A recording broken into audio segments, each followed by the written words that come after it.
Hey, how's everybody doing today? My name is Ben. Today we're going to be making a Tuscan chicken pasta with around 10 or less ingredients depending on how you want to make it. So we're going to break out our notebook and list where our recipe will come from. Let's get it off the table and let's get started.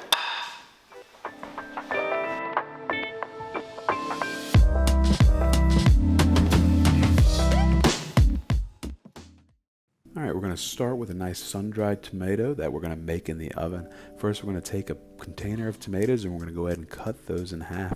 While we're doing that, we're going to go ahead and preheat our oven to 200 degrees Fahrenheit.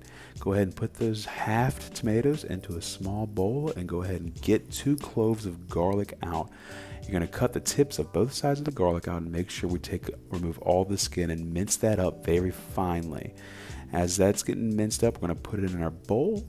We're going to put it aside with our tomatoes and go ahead and get out our olive oil. So you're going to need about 2 tablespoons to go ahead and give a generous coating to these tomatoes and garlic. And what we'll do after that's coated nice and evenly, we'll go ahead and lay that onto our baking tray. So an important thing about doing this is making sure they're all facing cut side up. Go ahead and throw that in our 200-degree oven for about 2 hours.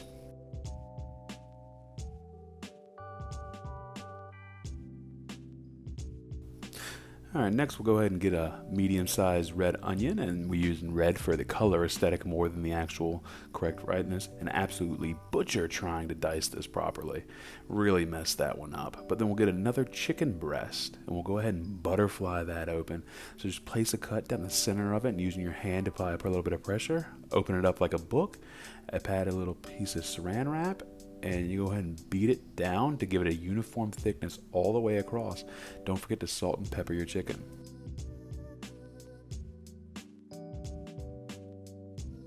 Alright, it's finally time to start cooking. So we're going to go ahead and get our area set up by placing a not so great hot plate down and getting our pot hot on medium-high heat with about a tablespoon of oil in it. When you add your salt and pepper chicken breast on, you'll start to see how it browns up about 5 minutes on each side. We'll get a little handheld cam in here to see what's going on, and it's got that fond on the bottom of the plate.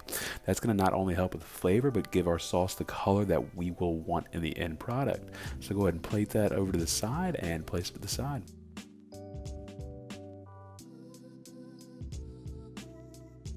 Alright, we're going to go ahead and start cooking our vegetables. So we're going to add our diced onion to the same pan as before. Cook those for 5 to 7 minutes until they're translucent and fragrant. We're going to add our spinach, and that's going to wilt in about 2 minutes and give a nice, it's going to lose about half its volume.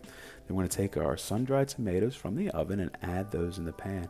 We're going to allow those to caramelize to the bottom of the pan, and they're going to let off a good amount of steam, and you're going to see that now. And while those get together, we're going to make our sauce by adding a base of our chicken stock, about a cup of it, to deglaze the bottom of the pan. And we're going to add a half a cup of heavy cream to that to give it that creaminess we all know for Tuscan chicken.